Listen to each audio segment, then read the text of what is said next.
día vamos a completar el capítulo 3, que corresponde al tema del mensaje a las iglesias, ¿ya? Si nosotros leemos el capítulo 1, el versículo 19 de Apocalipsis, que estamos revisando, ese solo versículo nos entrega a nosotros el resumen del libro y ordena todos los eventos que van a suceder, los que sucedieron, los que están sucediendo y los que van a suceder. Siempre se dice que Apocalipsis es un libro difícil de leer. La verdad que debe ser de los más fáciles de leer desde el punto de vista de que cronológicamente es el más ordenado. Y lo ratifica este versículo 19 que dice, capítulo 1, 19, dice, escribe las cosas que has visto. Esas cosas que has visto se refiere a la revelación inmediata que recibió el apóstol Juan de parte del Señor Jesucristo y consiste básicamente en reconocer a Jesucristo como nuestro sumo sacerdote y además en medio de las iglesias. Cuando se ve a Jesucristo circulando en medio de estos 7 candeleros que representan las iglesias, nos dice que Jesucristo es el Señor de la iglesia, ¿ya? Él está, como dice la Escritura, Él es la cabeza de la iglesia. Entonces, dice, escribe las cosas que has visto. Eso es lo que vio Juan. Después dice, y las que son. Esas son las cosas que tienen que ver con el ciclo de la iglesia. Y ese es presente todavía para nosotros, a pesar de que han pasado 2000 años. Y por lo tanto, mientras la iglesia esté todavía presente, estamos en las cosas que son. Esas cosas que son, las resume el Señor Jesucristo en estos mensajes a 7 iglesias que estaban distribuidas en el Asia Menor. Todas ellas tienen un mensaje específico, todas ellas de alguna manera también reflejan el estado, la condición de las iglesias a lo largo de la historia de la iglesia, e incluso el día de hoy las iglesias nos podemos ver identificados en alguna tendencia de estas iglesias. Entonces un mensaje que no solamente era para las iglesias inicialmente receptoras, sino que también era un mensaje para todas las iglesias a lo largo de la historia, como período, ¿ya? Entonces, incluso también hay una división que hacen algunos autores por época. Por ejemplo, dice la iglesia de Éfeso es la iglesia apostólica, después la de Esmirna es la iglesia perseguida hasta el 300, y así sucesivamente. Yo no lo quise tratar, aunque ustedes a lo mejor lo pueden encontrar si profundizan un poco más en el tema, pero yo no lo quise traer porque de alguna manera puede causar algún grado de confusión cuando uno, por ejemplo, es tan estricto en las épocas, ¿entiendes? O sea, porque hasta el día de hoy encontramos nosotros iglesias tipo Éfeso, ¿ya? Entonces, por ejemplo, veíamos... Sí. Por ejemplo, la iglesia de Esmirna, que es la iglesia perseguida, ¿no es cierto? Nosotros no podríamos decir que hoy día no hay iglesias tipo Esmirna, porque ese mapa muestra al menos los 7 países del mundo donde el cristianismo es más perseguido, el cristianismo bíblico, ¿ya? Y si nos damos cuenta, la distribución geográfica nos da países con alta densidad de población, por lo tanto estamos hablando de millones de personas. Entonces, obviamente, la persecución no ha cesado. Entonces, desde ese punto de vista no quise yo tratarlo por las épocas, aunque también es posible, si se es un poco flexible, encontrar ciertas similitudes con las épocas también que ha vivido la iglesia. Pero en rigor, el propósito central de estas iglesias es formativo, ¿no es cierto? Todas ellas, tienen una cierta, o todos los mensajes tienen un cierto ordenamiento común, no exacto, pero común.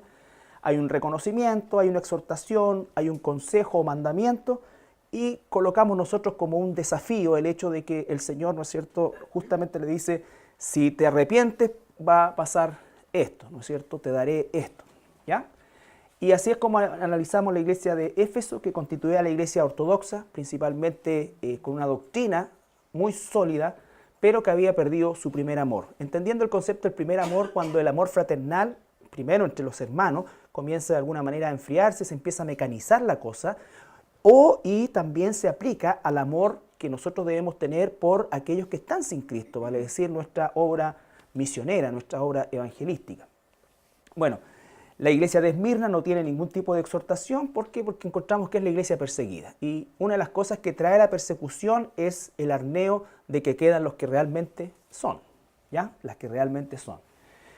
Pérgamo, ¿no es cierto?, no reniega de la fe, pero ya aquí empezamos a encontrar dentro de la iglesia doctrina falsa que está de alguna manera ganando espacio dentro de la iglesia, y entonces por supuesto que el llamado es al arrepentimiento. Esto tiene que ver mucho también con la falta de liderazgo en las iglesias, en el sentido de que se permite todo de todo.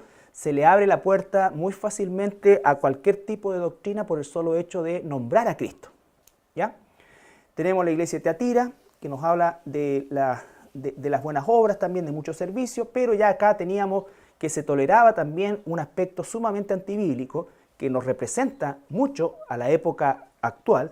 ¿Por qué? Porque no ha habido época en la iglesia, en el periodo de la iglesia, en estos 2000 años de iglesia, donde la mujer haya usurpado, y por favor en los términos que corresponde, tan abiertamente y tan claramente y tan masivamente el liderazgo del pastorado, ¿ya? No se ve esto en los siglos anteriores, no se ve, ¿ya? Entonces, en este siglo, en esta época, siglo XX y lo que va del XXI, ha habido una explosión de esto, y en definitiva esto obedece no a un problema de las capacidades de la mujer, sino que principalmente, hablando que igual hay locos y locas en todos lados. Entonces, pero hay mujeres que efectivamente tienen talento, pero eso no tiene que ver, el liderazgo de una iglesia no tiene que ver con el talento, sino que tiene que ver con el orden que Dios ha establecido, y lo vimos muy bien. Cristo cabeza del hombre, o sea, Dios cabeza de Cristo, Cristo cabeza del hombre, hombre cabeza de la mujer. La iglesia y la esposa es la sinonimia que se utiliza, ¿no es cierto?, para hablar en la relación de Cristo, de la iglesia, en términos no solamente de relación con Cristo, sino que también de ordenanza esquemática establecida por Dios. Entonces, esta es una época en la cual esto está realmente pues, muy difundido, y a esta altura también sumamente aceptado. Es más, quienes nos negamos a ese tipo de liderazgo somos llamados divisivos, somos llamados, ¿no es cierto?, faltos de amor, y una serie de otros epítetos que obedecen a, entre comillas, una falta de flexibilidad en la nueva forma de hacer iglesia. ¿Ya? Machismo, claro. Todo eso que en definitiva nosotros... Sí. Sardis, una iglesia que tenía aspecto de vida, principalmente por su gran activismo, pero finalmente estaba muerta porque doctrinalmente no tenía nada. ¿Ya? No tenía nada. Filadelfia es la iglesia fiel, ¿no es cierto?, una iglesia que está preocupada de las misiones, no solamente desde el punto de vista de lo que a nosotros se nos viene a la mente como misiones, que es mandar gente a un lugar determinado, lo incluye, pero sobre todo que el cuerpo, la iglesia, por ejemplo tú, yo que somos parte de la iglesia, tengamos en mente siempre el compartir el evangelio con quienes nos rodean. Eso es más que hacer un ministerio de evangelismo o campaña evangelista. Si cada uno de nosotros entiende, ¿no es cierto?, el propósito, el sentido que tiene compartir el evangelio a quienes nos rodean, ¿no es cierto?, nosotros estamos haciendo obra evangelista, eso es misionar. Por ejemplo, tú le compartes, no sé, pues, ayer me tocó a mí compartirle a la cajera del Servipack. Le había compartido tiempo atrás a una señora de Contumar. Entonces tú siempre estás tomándote de algo y haciendo la invitación, llamando, Entonces, está siempre en nuestra mente, es prioritario, no es secundario, es prioritario, ¿ya? Entonces, a medida que vamos nosotros desarrollando eso, se va haciendo una parte habitual de nuestra vida, entonces nos es habitual compartir el evangelio, ¿ya? No necesitamos, y espero que nunca, digamos, de una inducción especial, quizás de una orientación como la hemos recibido, pero básicamente es el hecho de saber que tengo enfrente mío una persona que no conoce al Señor y que yo tengo la posibilidad de compartirle. Ese es el concepto de Filadelfia, ¿ya? Por eso dice también que esta iglesia tiene poca fuerza, no en lo espiritual, sino que en lo social. Porque recuerden ustedes que, por ejemplo, la iglesia de Sardis, que es una iglesia muerta, obviamente va a tener la aceptación del mundo y probablemente va a estar inserto en muchas de las actividades sociales del mundo y va a parecer muy activa, pero en definitiva no es así a los ojos de Dios. Recuerden que a Dios no le impresionan las actividades. A Dios ni siquiera le impresiona. A Dios lo que busca de nosotros es que seamos fieles, ¿ya? Y dice que tiene poca fuerza en lo social. ¿Por qué? Porque esto lo vemos nosotros, lo vivimos nosotros, lo vive uno, básicamente no solamente del medio no cristiano, sino que hoy en día prácticamente del medio cristiano o del medio que se llama cristiano. Justamente en esto, de que no estamos o no estoy abierto a participar en un concilio de pastores donde de los 14 pastores que hay, 6 son pastoras. Entonces, no participo de eso. Eso que significa que arribista, esto, machista, bla, bla, y todo lo que eso signifique. Pero nosotros, en realidad, no es un ataque a las mujeres, es un ataque justamente a cómo es que se llega a suceder eso. Entonces, no hay corrección, no hay, y sin contar, ¿no es cierto?, aquellas congregaciones donde hay un pastor varón nominal, pero la que lleva los pantalones es la mujer. ¿Ya? Entonces, sin contar eso, porque si no ya el segmento se nos amplía más todavía. ¿Estamos? Y llegamos hoy día a la última iglesia, que no es iglesia, y vamos a ver por qué. ¿Ya? Recuerden también geográficamente, esa es la ubicación en la actual Turquía, frente al mar Egeo. Todas estas ciudades, principalmente la más importante, la ciudad de Éfeso, de donde como dice el libro de los Hechos, se extendió el Evangelio a todo el Asia, ¿ya? Por lo tanto, es muy probable que de esta zona, de esta iglesia, los esfuerzos misioneros se trasladaran rápidamente al resto de la zona, ¿ya? Pastor, Dígame. con respecto a en el cuadrito que salía el último punto, que es el desafío, ¿eso va dirigido a la iglesia, persona en particular? Porque supuestamente es que si ellos toman el consejo que le da el Señor, van a tener ese como regalo, se podría decir, ¿cierto? Ajá. Pero eso va como iglesia en general, o sea, si la iglesia en sí no se endereza, no van, o es por persona. Es una buena pregunta y nos va a quedar un poco más claro con la Odisea. Lo que pasa es que nosotros, por ejemplo, tenemos que entender, me faltó eso, exacto. También tiene una aplicación personal, o sea, nosotros como cristianos, individualmente, somos parte de un cuerpo, que es una iglesia, ¿ya? Pero supongamos, voy a poner un ejemplo, una iglesia puede tener características de Éfeso, pero yo estoy más inclinado, a pesar que me congrego acá, estoy más inclinado hacia Sardis, ¿ya? Entonces soy más bien mundano, o estoy muerto, ¿me entiende? Entonces ese tipo de cosas también es importante, por lo tanto lo que se dice ahí como desafío o como corrección también es aplicable también a los individuos de manera particular, ¿ya? Pero el concepto de la iglesia se refiere al cuerpo. Entonces, supongamos si la iglesia estaba en esta situación pecaminosa y se vuelve de eso, estábamos hablando de que la directriz de la iglesia se está volviendo a eso.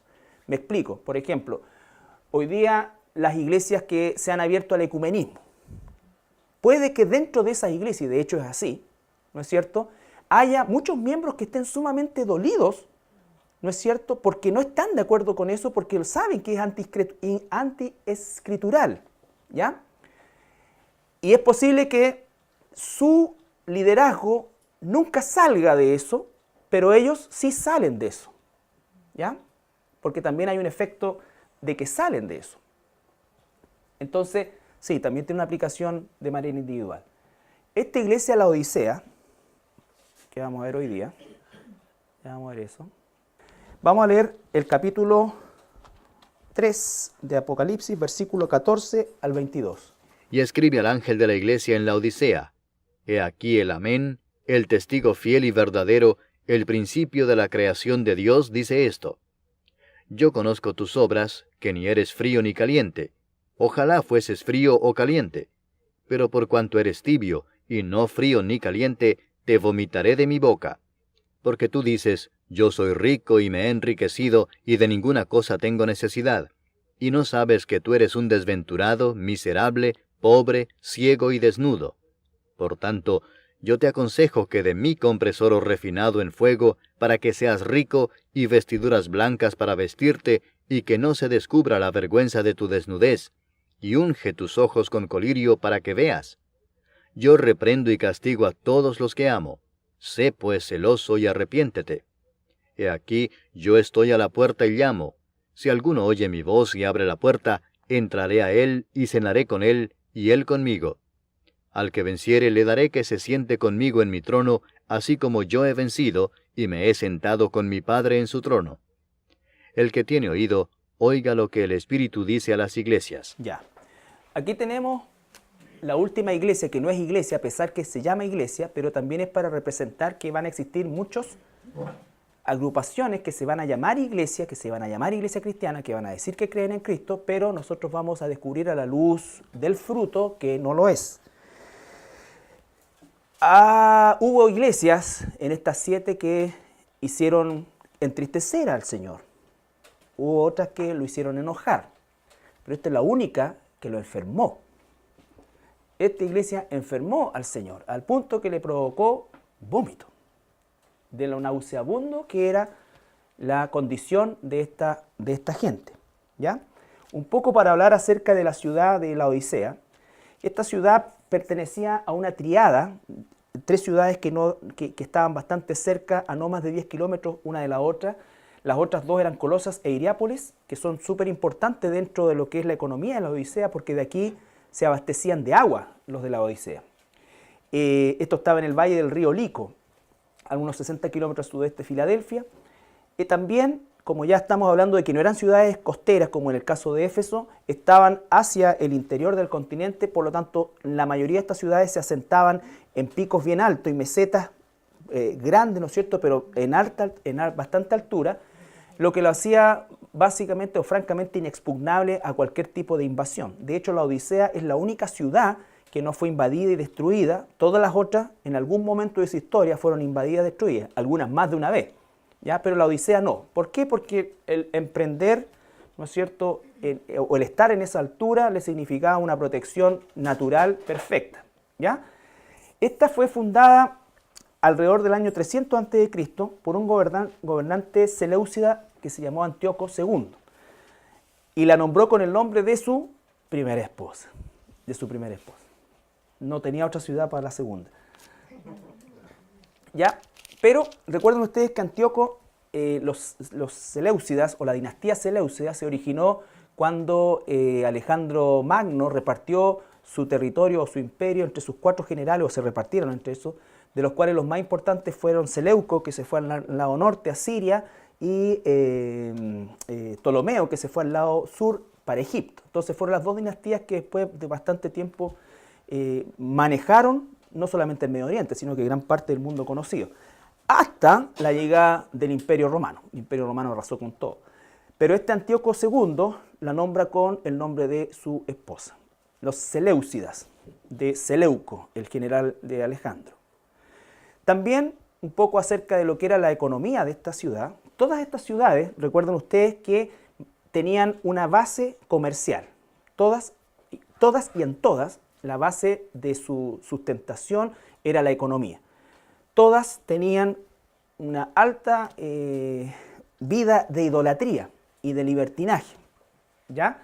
Entonces eran patrones comunes. La Odisea ahora, de alguna manera, se transformó en la primera ciudad banco, diríamos que era como las Islas Caimán de hoy día, donde los millonarios van a dejar sus plata, ¿no es cierto?, donde nadie se las toca. ¿Por qué? Porque como todas las ciudades de alrededor eran fáciles de destruir o de ser tomadas por ejércitos extranjeros, entonces la gente rica fue guardando su riqueza, digamos, en bodegas en estas ciudades. ¿Ya? Ahora, estas ciudades obviamente cobraban interés y todo lo que eso significaba. Entonces se movía y por primera vez se comenzó a trabajar el tema de una situación similar, pretérita por supuesto, pero a lo que eran o a lo que es una institución bancaria. ¿Ya?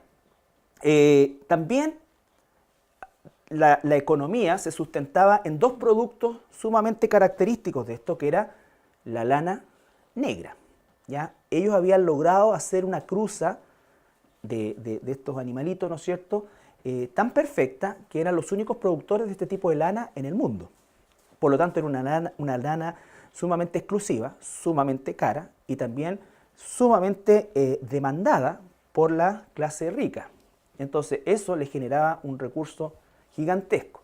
También se formó una de las escuelas de medicina del Asia Menor ahí, y también ellos lograron sintetizar lo que podríamos llamar por primera vez un producto farmacéutico. Dos productos farmacéuticos en realidad.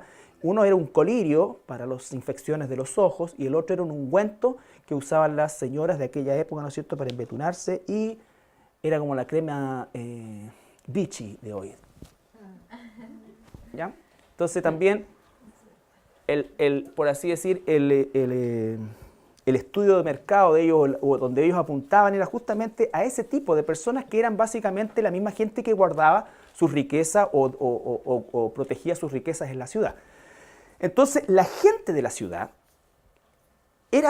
tenía esas características, muy orgullosa, muy autosuficiente, y la iglesia, la gente que estaba en la iglesia, tenía esas características. Por eso es que dice el Señor en el versículo 17, capítulo 3, Porque tú dices, yo soy rico y me he enriquecido, y de ninguna cosa tengo necesidad. Y no sabes que tú eres un desventurado, miserable, pobre, ciego y desnudo. ya, entonces ellos dicen que eran ricos. Efectivamente, económicamente eran sumamente pudientes y con sus recursos se dice que era tan importante la riqueza de esta ciudad que el año 60 después de Cristo ellos tuvieron un terremoto, sufrieron un terremoto y reconstruyeron la ciudad más hermosa con recursos propios, ni siquiera con recursos del imperio. El oro. ¿Ah? El oro también. Pero más que la producción de oro era el acúmulo de oro que ellos tenían. Entonces, por lo tanto, es el prototipo de miembro de la iglesia de la Odisea era bajo estas características, muy orgulloso, muy autosuficiente, no todos, la tendencia, otra vez, no todos, la tendencia, ¿ya? Entonces ahora podemos entender mejor. Ahora, el Señor usa una analogía que es bien interesante porque hace alusión a una realidad que esta iglesia o que esta gente en la Odisea tenía, que era, a pesar de todos los beneficios que se encontraban, ellos tenían un problema con el suministro de agua. Esta misma altura que les servía, ¿no es cierto?, como una medida, como un elemento de defensa y protección, les generaba un tremendo problema en cuanto a suministro de agua. Ellos obligadamente tenían que traer agua de afuera a través de acueductos. Entonces estos acueductos tuvieron que incluso enterrarlos porque si querían ahora atacar a la Odisea les cortaban el agua, ¿no es cierto?, y no tenían cómo sacarla. Entonces aquí hace una analogía en cuanto a la tibieza, para que nosotros nos demos cuenta. Hierápolis, que era la ciudad que estaba más al más al norte de ellos, de ahí se traía, Hierápolis producía, aparte del agua potable que ellos tomaban, producía un agua que era un agua termal con propiedades minerales y que usaban medicinalmente, ¿ya? Entonces esa agua, los de la Odisea, la llevaban en ese acueducto a la ciudad. Pero ¿cuál fue el resultado de eso? El resultado de eso fue que esa agua llegaba a la Odisea sin temperatura como para ser termal, habiendo en el trayecto decantado gran parte de los minerales, y en el trayecto también habiéndose ensuciado, ¿no es cierto?, con barro o con otras cuestiones contaminadas. Por lo tanto, llegaba un agua turbia, sucia, que no servía ni para aspectos medicinales, ni tampoco para beberla, ¿ya? Entonces, ese es el concepto de la tibieza, la inutilidad, la esterilidad, la total incapacidad. Claro. Ya entonces dice... Escribe versículo 14. Escribe la iglesia en la Odisea. He aquí el amén, el testigo fiel y verdadero. Jesús se presenta como el que es, el yo soy, ¿no es cierto?, el así es, el testigo fiel y verdadero. ¿Por qué testigo fiel y verdadero? Porque en la Odisea no se estaba testificando fiel y verdaderamente acerca de Jesucristo. Yo conozco tus obras. Recuerden que esa expresión se repite en todas las iglesias, que nos habla de la omnisciencia de Dios, de que conoce exactamente todo lo que nosotros pensamos, somos, hacemos, incluso que haremos. Que ni eres frío ni caliente. Aquí tenemos que entender nosotros que lo que está diciendo el Señor acá es que ni eres frío. Frío es aquella persona que no reconoce a Jesucristo como su Señor y que es, por así decir, el grupo objetivo para evangelizar. ¿Estamos? Cuando digo no reconoce al Señor, no estoy diciendo que no cree en Dios. Estoy diciendo que a lo mejor es católico, esto, acá, o ateo. El grupo caliente somos nosotros los cristianos, los que en definitiva ya estamos convertidos, ¿no es cierto? Y por lo tanto el Señor dice, no eres ni esto, ni eres esto. Ojalá fueras esto o esto. ¿Por qué? Porque si fueras de esto, entonces ¿qué pasaría? Estás sujeto a ser evangelizado. Pero eres tibio. ¿Cuál es la gente tibia? La gente, o la iglesia tibia, o la persona tibia, es la persona que no tiene ninguna definición, que quiere estar bien con los de allá, con los de acá, con esto otro. Esa es una persona tibia. Este hombre fue declarado por el Times en los Estados Unidos uno de los 10 personajes más influyentes en Norteamérica, en la cultura norteamericana. Es pastor principal de una de las iglesias, de las mega iglesias más grandes de los Estados Unidos. Tiene misiones en gran parte del mundo. Parece muy vivo, muy activo, ¿no es cierto? También parece muy amoroso, parece muy receptivo. Claro, o sea, cualquiera de nosotros al lado de él es un ogro. ¿Entiendes? Y este hombre dice que hay que seguir al Papa Francisco, ya tienen una relación, ellos dos, ¿no es cierto?, de amistad, y están planeando cosas juntos también.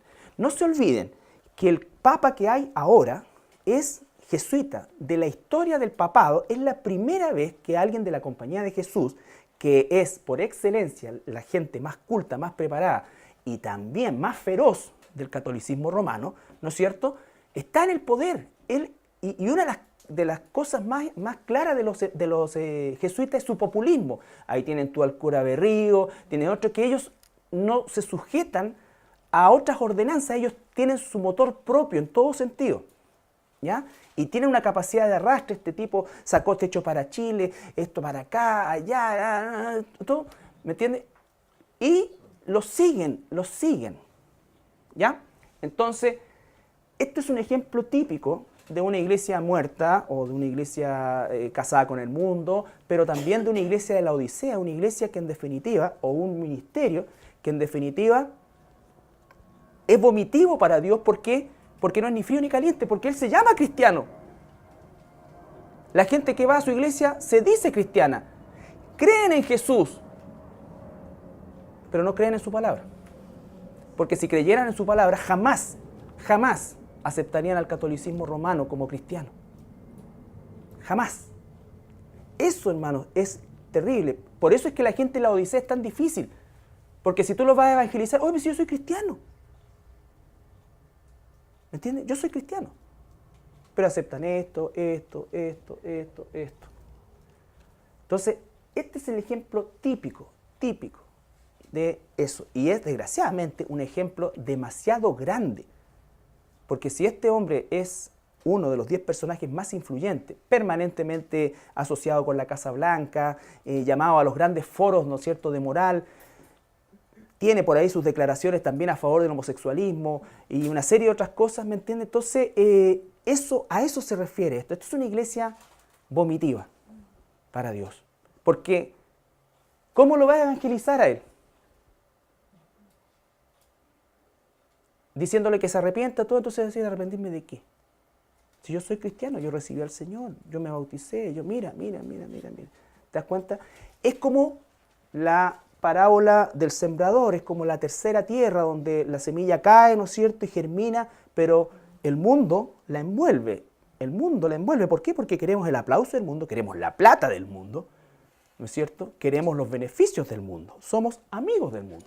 Entonces, por eso digo que cuando tú te paras en la verdad y vives por la verdad, contiendes por la verdad y eres capaz de morir por la verdad, tú vas a ser siempre, siempre excluido, rechazado, ya no por el mundo externo, que te puede considerar realmente loco, sino por esto. ¿Me entiendes? Esto es lo que pasa. Y muchos pastores en los Estados Unidos y aquí en Chile piensan así. ¿Por qué? Porque él ha sido formador de pastores. Entonces yo, mira, yo en realidad no me preocupo si son católicos o no, lo importante es yo levanto a Cristo. Sí, pero ¿qué Cristo? ¿Qué Cristo? ¿El Cristo que todos quieren? ¿El Cristo tuyo, tuyo, tuyo? No, porque el Cristo verdadero, si lo levantas, la mitad se va a ir. Y más de la mitad.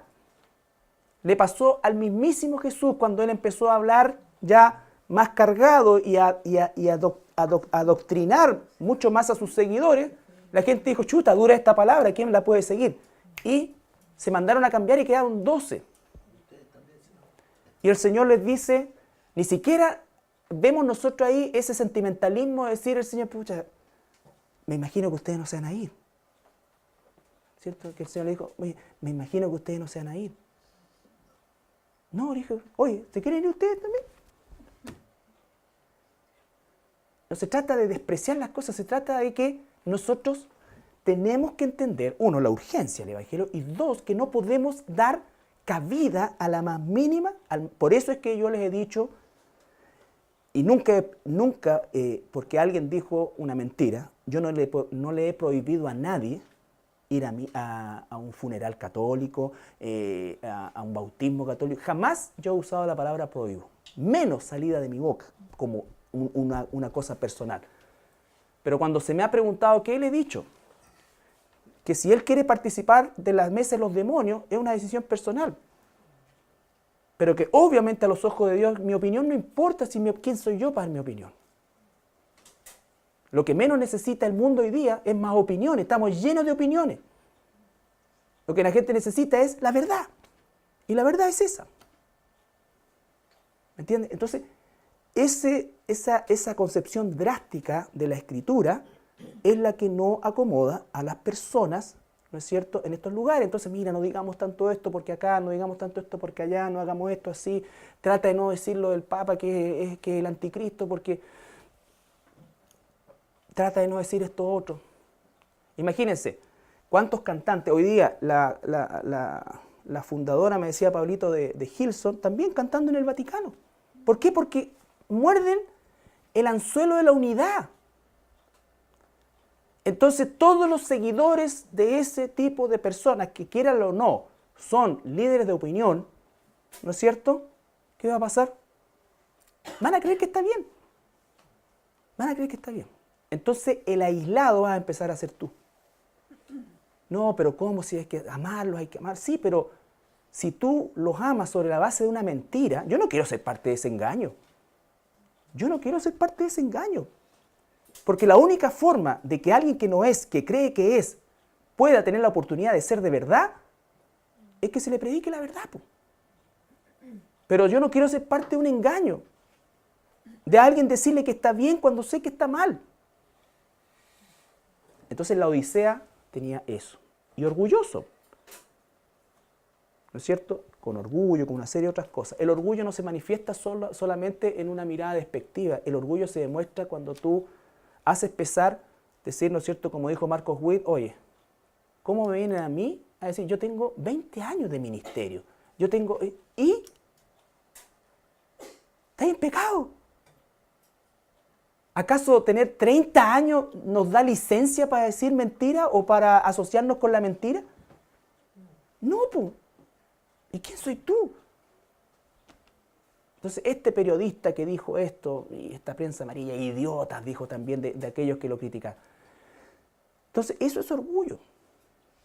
Eso es orgullo. O como el Jesús Adrián Romero que dijo, bueno, mira, ¿sabes qué? Tanto problema con doctrina. En el cielo a Dios no le interesa la doctrina, le interesa tu corazón. ¿Habrá leído ese personaje que lo más engañoso que tenemos nosotros es el corazón? Entonces tú no sabes si son ignorantes, si son verdaderamente demoníacos, si son estos, si son acá. Pero lo único que me dice la Escritura a mí es, apártate de ellos. Apártate de los tales. Y eso es lo que muchas veces nosotros no hacemos por sentimentalismo. ¿Es doloroso? Sí. Pero mi primera lealtad es al Señor. Y cuando yo digo soy leal al Señor, significa entonces que soy leal a su palabra. Nadie puede decir soy leal al Señor, pero en realidad estoy de acuerdo contigo. Si ese desacuerdo significa un corte de relaciones, así será. Así será. Si al Señor uno de su mismo seno familiar lo traicionó, ¿qué menos podemos esperar nosotros?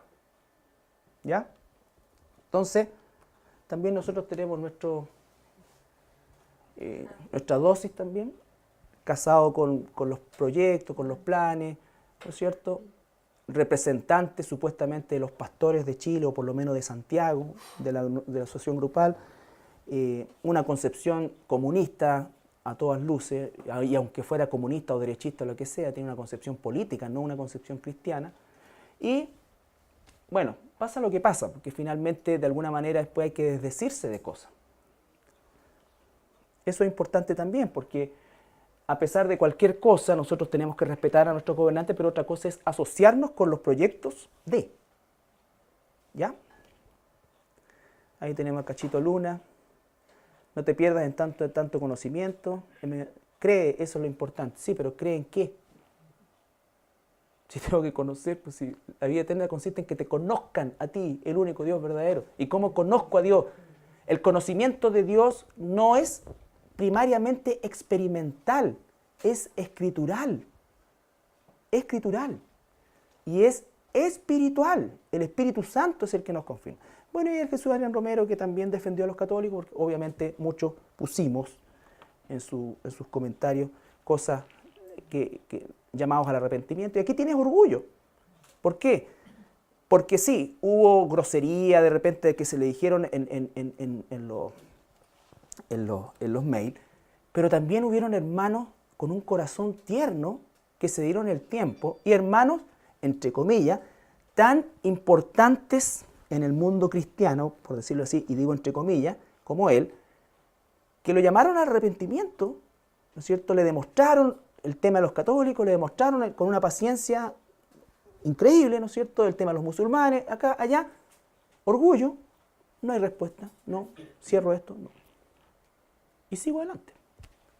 ¿Ya? Entonces, el tema con la Odisea es ese. Es agua, pero inútil.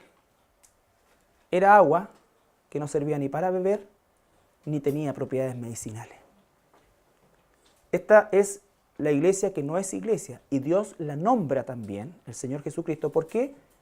Porque dice que van a haber muchos lugares de esas características. Por algo dice en Mateo 7, 15 al 23. Guardaos de los falsos profetas, que vienen a vosotros con vestidos de ovejas, pero por dentro son lobos rapaces. Una de las características de los lobos rapaces, de los falsos profetas, es que ellos tienen una cobertura, no solamente una cobertura de oveja, ¿ya?, sino que también esa cobertura de oveja se describe como una cobertura sumamente amorosa, cercana, deseable por así decirlo, ¿no es cierto? Entonces la gente empieza de alguna manera, a adscribir a la persona, y ya no importa tanto lo que dice, sino si él lo dice, está bien. ¿Entiendes? O sea, no hay una sujeción doctrinal. Esa es una de las características de los falsos profetas, ¿ya? El falso profeta no es un tipo brutal. No, normalmente gente como Warren, ¿no es cierto? Como Jesús Adrián Romero, muy suavecito, como esto, mucho amor, mucha paz, peace and love y toda esta cosa así. No todos los que son así significa que son falsos profetas, no. Pero es una característica, es una característica. Por sus frutos los conoceréis. ¿Acaso se recogen uvas de los espinos o higos de los abrojos?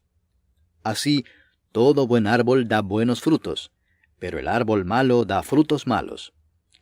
No puede el buen árbol dar malos frutos, ni el árbol malo dar frutos buenos, Todo árbol que no da buen fruto es cortado y echado en el fuego.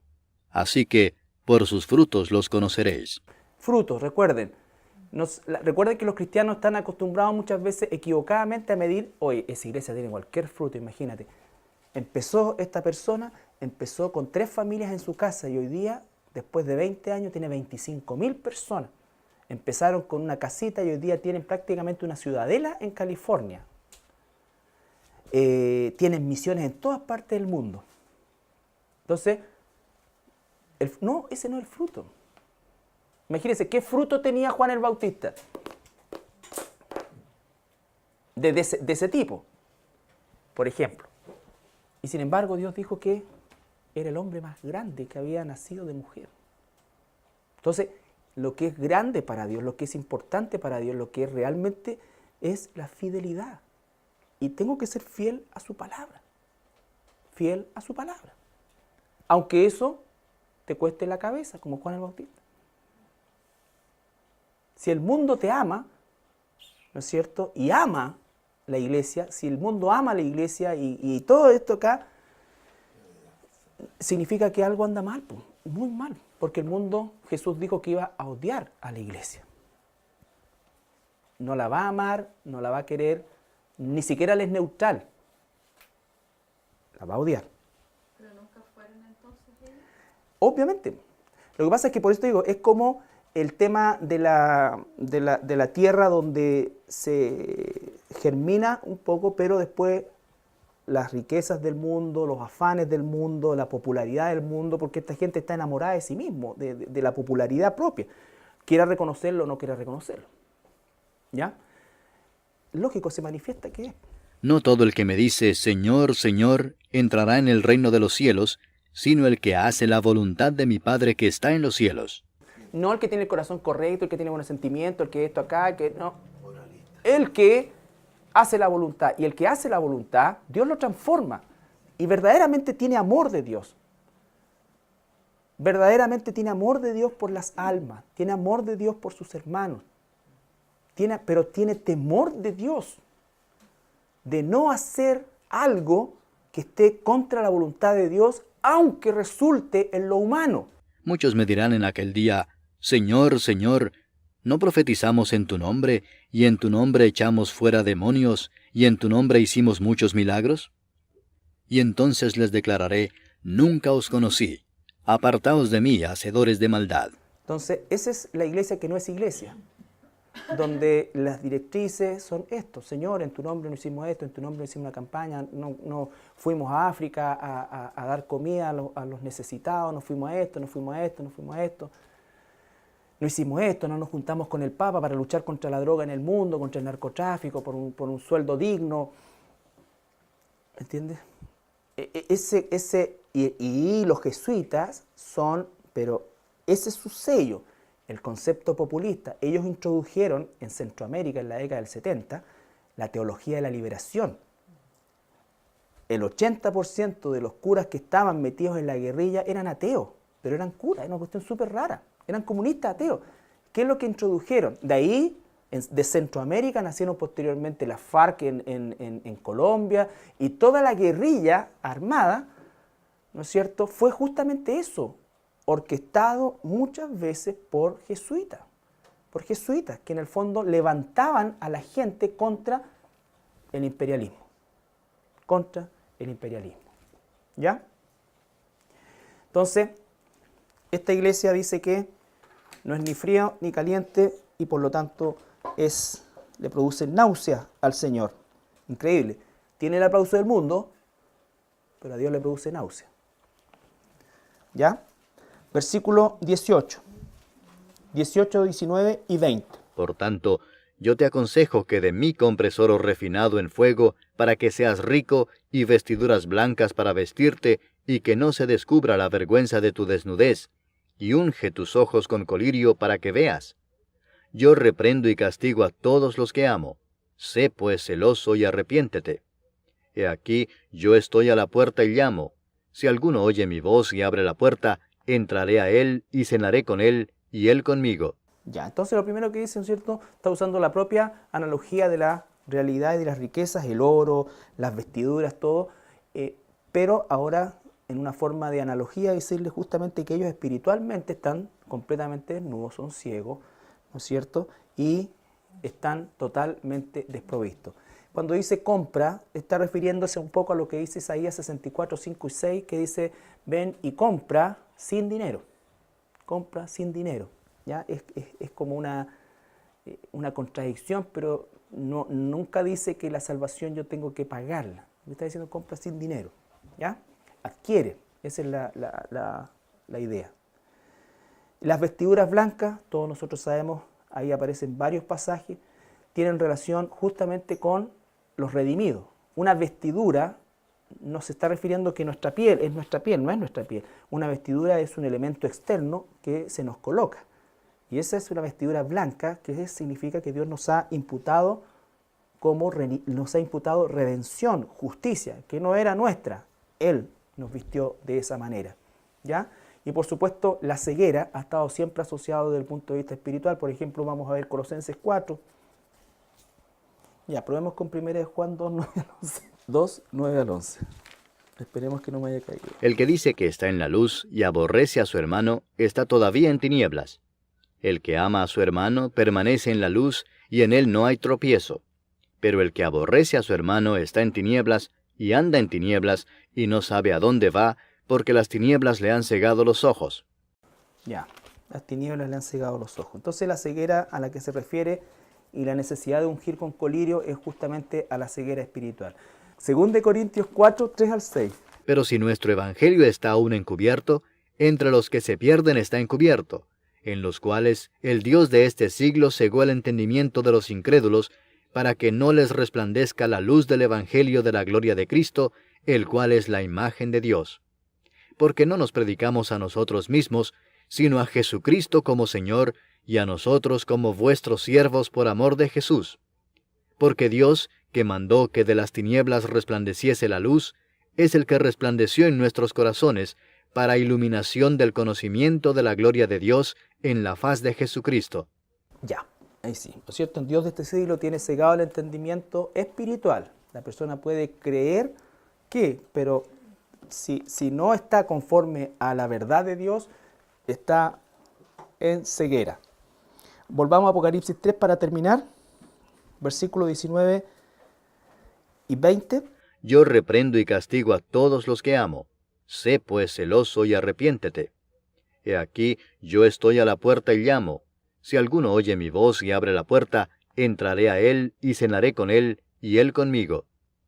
Ya, fíjate que acá tenemos una cosa que ocurre solamente en esta iglesia o en este mensaje, que Jesús está fuera, ¿no es cierto? No es un llamado casi a la iglesia está totalmente perdida, o sea, como le decía recién, la dirección, todo lo que implica. Tendría que, por ejemplo, este hombre salir, siguiendo el ejemplo, y decir, ¿sabes qué? Toda mi vida ha estado mal, yo recién me he convertido hoy reconozco que todo esto, que solamente Jesús es el camino, todo lo anterior, esto acá, y el Señor realmente espiritualmente, el Papa no es ni siquiera el vicario de Cristo, no es cristiano, tiene para qué ser, pero ya salir como de todo eso. Y yo llamo a todos aquellos que están en el pueblo de Dios, que está en el catolicismo romano, a que salga de ahí. Eso sería un arrepentimiento de la iglesia, porque va dirigido primero al ángel, al que es el pastor, el dirigente de la iglesia. ¿No es cierto? Estoy hablando así. Pero acá no, está fuera. Esto ya va perdido. Y él, dentro de esa iglesia en la Odisea, tiene que haber también gente que es oveja de Dios. Por eso el Señor dice, yo reprendo y castigo a todos los que amo. Sé pues celoso y arrepiéntete. He aquí yo estoy a la puerta y llamo. Jesús está afuera, no está adentro. Si alguno oye mi voz y abre la puerta, entraré a él y cenaré con él. Es decir, tendré comunión con él, con la persona. No va dirigido esto tanto ya a una concepción de iglesia, sino más bien a una persona o a personas en particular. ¿Ya? Sea que hayan salido de una iglesia apóstata o del catolicismo romano o del movimiento ecuménico, porque hoy día incluso para los católicos les es confuso. Para los católicos les es confuso, porque el movimiento ecuménico, digamos, ha hecho ha absorbido todo esto, entonces ellos no saben realmente tampoco a qué atenerse. Y siguen viviendo una vida como si no fueran ecuménicos, pero se les considera también ecuménicos. Y dice el Señor, y entraré a Él y cenaré con Él. No se olviden que el comer con alguien en el Medio Oriente, bueno, y en todas partes, es una señal de intimidad, ¿no es cierto? De intimidad. ¿Ah? De comunión, claro. Y dice, al que venciere le daré que se siente conmigo en mi trono, así como yo he vencido y me he sentado con mi Padre en su trono. El que tiene oído, oiga lo que el Espíritu dice a las iglesias. Recuerden que el concepto de sentarse en el trono implica gobierno, ¿no es cierto? Por ejemplo, tenemos ahí mismo en Apocalipsis 4, 2 al 4. Hay muchísimos pasajes donde se habla del trono, sentado en el trono, al que está sentado en el trono, al Cordero sea la alabanza, ¿no es cierto? Los 24 ancianos también están sentados en trono. Entonces eso habla de gobierno. De gobierno. O sea, ustedes reinarán conmigo, es lo que está diciendo el Señor Jesucristo. ¿Ya? Veamos Apocalipsis 4, 2 al 4. Y al instante yo estaba en el Espíritu, y he aquí un trono establecido en el cielo, y en el trono uno sentado. Y el aspecto del que estaba sentado era semejante a piedra de jaspe y de cornalina, y había alrededor del trono un arco iris semejante en aspecto a la esmeralda. Y alrededor del trono había 24 tronos, y vi sentados en los tronos a 24 ancianos, vestidos de ropas blancas, con coronas de oro en sus cabezas. Ya. Recuerden, sentado en el trono significa gobierno. Gobierno. ¿Ya? Entonces dice que nosotros nos sentaremos en ese trono con Él también. Ya. Y después universaliza el mensaje como a todas las otras iglesias. El que tiene oído, oiga lo que el Espíritu dice a las iglesias. Eso significa que lo extemporaliza. Sale de ese punto específico y se hace extensivo en el tiempo. Entonces, muchas veces Jesucristo terminaba las parábolas con las mismas palabras. Que tiene oído para oír, que oiga, que en el fondo es que aquel que es hijo de Dios va a oír. va a oír, va a escuchar y va a ser salvo por esas palabras. Exactamente. Recuerde que nunca nadie va a ser salvo si Jesús no se revela a su vida. Incluso aquellos que se dice que nunca se les predicó el Evangelio y que el Señor, de alguna manera Dios se va a revelar a ellos a través de algo, pero la salvación viene de Jesús. ¿Ya? Y la salvación es algo que Dios nos da y que el primer fruto de eso es justamente el arrepentimiento. El arrepentimiento. Hacemos obras de arrepentimiento. ¿Ya? Entonces, una de las cosas más terribles, más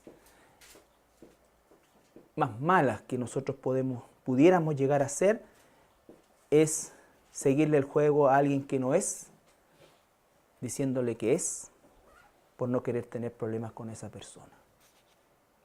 ¿Ya?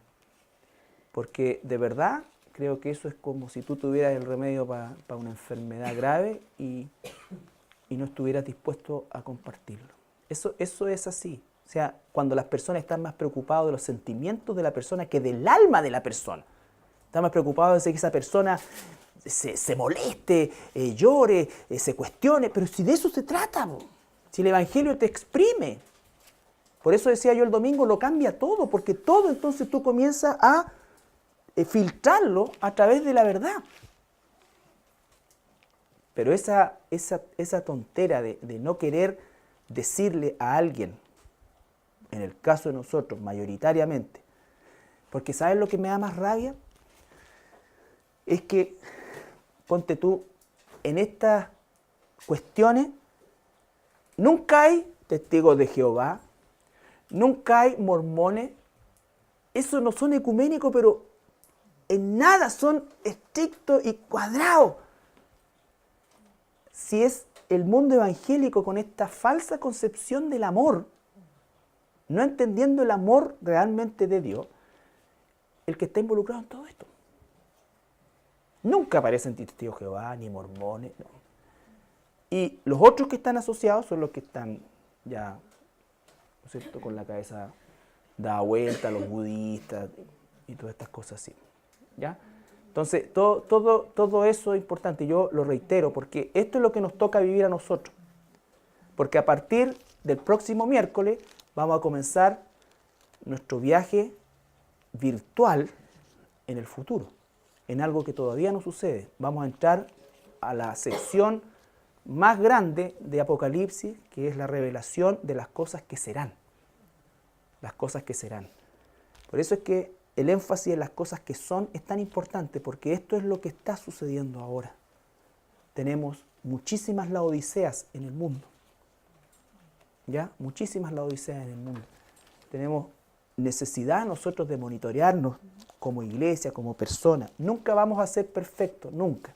Pero la inclinación de nuestra vida, el anhelo de mi vida, si verdaderamente es no pecar y hacer la voluntad de Dios, esa es una señal inequívoca de que verdaderamente soy un hijo de Dios.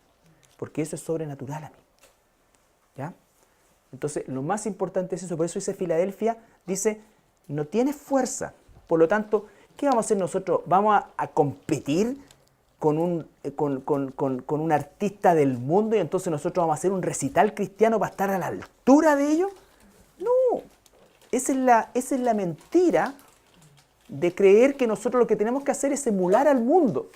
Entonces, el mundo tiene conciertos, el mundo tiene esto, el mundo todo esto. Entonces nosotros hacemos discoteca cristiana, esto cristiano, pub cristiano, tople cristiano, esto cuestiones cristiano, todo cristiano, y apellido cristiano. ¿Por qué? Porque entonces decimos, no, entonces ahí nosotros, eso es mentira, eso es satánico. La única forma es amar a las personas al punto de confrontarlos con la mentira en que viven.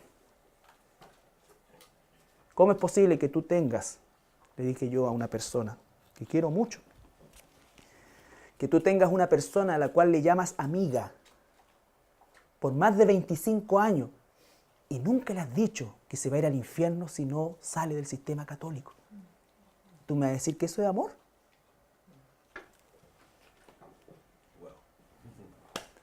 No, po. A los ojos de Dios no. Que 20 años haciendo pinturitas, casitas, toda la cuestión, pero nunca la confrontaste con la verdad de Dios. Si nosotros tenemos que predicar el Evangelio, lo que pase al otro lado ya no es parte nuestra. Quiera Dios, como dice la palabra en Corintios, le conceda arrepentimiento. Yo no puedo conservar. ¿Cómo puedo llamar a alguien amigo, amiga así? Eso no es amor, no, por lo menos no es amor de Dios. Y es doloroso. Es doloroso. Pero esa es la forma de hacerlo. ¿Mm? Claro que sí. Po. 20 y tantos años, amigo de matrimonio, re buenos chatos, pero el infierno va a estar lleno de re buenos chatos. No decirle, momento, quiero hablar con ustedes. Ustedes están en un sistema que es del diablo, por esto. Si me dan tiempo, por favor, yo les preparo un estudio, les demuestro con la historia, con esto acá, que no, ¿sabéis qué? No queremos saber nada nosotros con nuestro, déjanos nomás con nuestra virgen y chao. Ya, bueno. Y ¿sabéis qué más? No vengáis nunca más, para que maldito el día que te conocí. Puede ser una alternativa. La otra alternativa puede ser, oye, en realidad sí, nunca lo había pensado, pero ya, ¿sabéis qué? Mira, otro día. O la otra alternativa es que te abran la puerta. Pero no podéis no hacerlo. Por ejemplo, dice la iglesia de Éfeso es la iglesia apostólica, después la de Esmirna es la iglesia perseguida hasta el 300, y así sucesivamente. Yo no lo quise tratar, aunque ustedes a lo mejor lo pueden encontrar si profundizan un poco más en el tema, pero yo no lo quise traer porque de alguna manera puede causar algún grado de confusión cuando uno, por ejemplo, es tan estricto en las épocas, ¿entiendes? O sea, porque hasta el día de hoy encontramos nosotros iglesias tipo Éfeso. ¿Ah? Entonces, por ejemplo, veíamos... Sí. Por ejemplo, la iglesia de Esmirna, que es la iglesia perseguida, ¿no es cierto? Nosotros no podríamos decir que hoy día no hay iglesias tipo Esmirna, porque ese mapa muestra al menos los 7 países del mundo donde el cristianismo es más perseguido, el cristianismo bíblico, ¿ya? Y si nos damos cuenta, la distribución geográfica nos da países con alta densidad de población, por lo tanto estamos hablando de millones de personas. Entonces, obviamente, la persecución no ha cesado. Entonces, desde ese punto de vista no quise yo tratarlo por las épocas, aunque también es posible, si se es un poco flexible, encontrar ciertas similitudes con las épocas también que ha vivido la iglesia. Pero en rigor, el propósito central de estas iglesias es formativo, ¿no es cierto? Todas ellas, tienen una cierta, o todos los mensajes tienen un cierto ordenamiento común, no exacto, pero común. Hay un reconocimiento, hay una exhortación, hay un consejo o mandamiento, y colocamos nosotros como un desafío el hecho de que el Señor, ¿no es cierto?, justamente le dice, si te arrepientes va a pasar esto, ¿no es cierto?, te daré esto, ¿ya? Y así es como analizamos la iglesia de Éfeso, que constituía la iglesia ortodoxa, principalmente con una doctrina muy sólida, pero que había perdido su primer amor. Entendiendo el concepto del primer amor, cuando el amor fraternal, primero entre los hermanos, comienza de alguna manera a enfriarse, se empieza a mecanizar la cosa, y también se aplica al amor que nosotros debemos tener por aquellos que están sin Cristo, vale decir, nuestra obra misionera, nuestra obra evangelística. Bueno, la iglesia de Esmirna no tiene ningún tipo de exhortación. ¿Por qué? Porque encontramos que es la iglesia perseguida. Y una de las cosas que trae la persecución es el arneo de que quedan los que realmente son, ¿ya? Las que realmente son. Pérgamo, ¿no es cierto?, no reniega de la fe, pero ya aquí empezamos a encontrar dentro de la iglesia doctrina falsa que está de alguna manera ganando espacio dentro de la iglesia, y entonces por supuesto que el llamado es al arrepentimiento. Esto tiene que ver mucho también con la falta de liderazgo en las iglesias, en el sentido de que se permite todo de todo. Se le abre la puerta muy fácilmente a cualquier tipo de doctrina por el solo hecho de nombrar a Cristo, ¿ya? Señor Jesucristo, y consiste básicamente en reconocer a Jesucristo como nuestro sumo sacerdote, y además en medio de las iglesias, cuando se ve a Jesucristo circulando en medio de estos 7 candeleros que representan las iglesias, nos dice que Jesucristo es el Señor de la iglesia, ¿ya? Él está, como dice la Escritura, Él es la cabeza de la iglesia. Entonces, dice, escribe las cosas que has visto. Eso es lo que vio Juan. Después dice, y las que son. Esas son las cosas que tienen que ver con el ciclo de la iglesia. Y ese es presente todavía para nosotros, a pesar de que han pasado 2000 años. Y por lo tanto, mientras la iglesia esté todavía presente, estamos en las cosas que son. Esas cosas que son, las resume el Señor Jesucristo en estos mensajes a 7 iglesias que estaban distribuidas en el Asia Menor.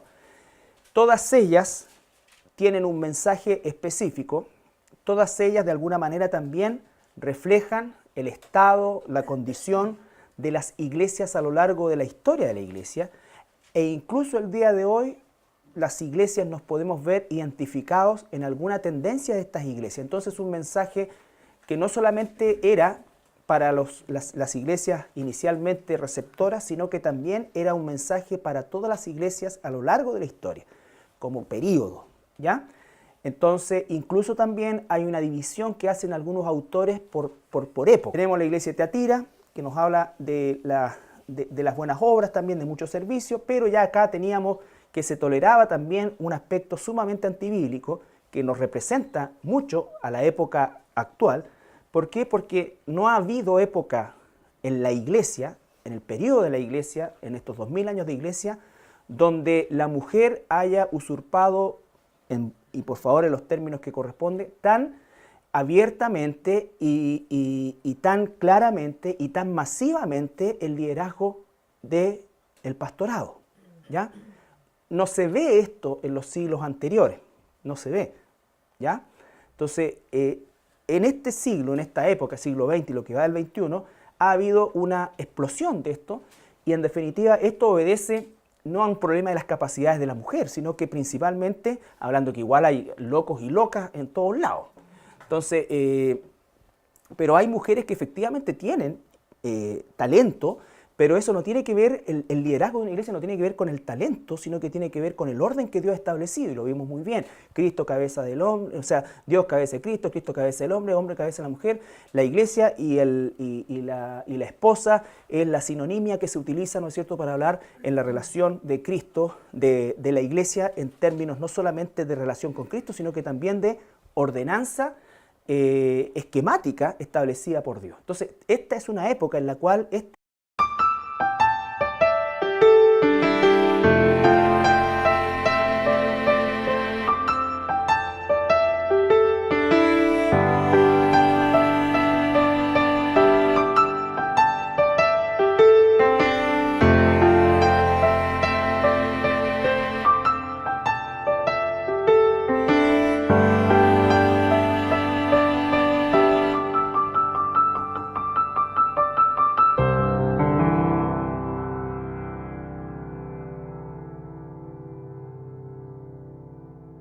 Hoy día vamos a completar el capítulo 3, que corresponde al tema del mensaje a las iglesias, ¿ya? Si nosotros leemos el capítulo 1, el versículo 19 de Apocalipsis, que estamos revisando, ese solo versículo nos entrega a nosotros el resumen del libro y ordena todos los eventos que van a suceder, los que sucedieron, los que están sucediendo y los que van a suceder. Siempre se dice que Apocalipsis es un libro difícil de leer. La verdad que debe ser de los más fáciles de leer desde el punto de vista de que cronológicamente es el más ordenado. Y lo ratifica este versículo 19 que dice, capítulo 1, 19, dice, escribe las cosas que has visto. Esas cosas que has visto se refiere a la revelación inmediata que recibió el apóstol Juan de parte del Señor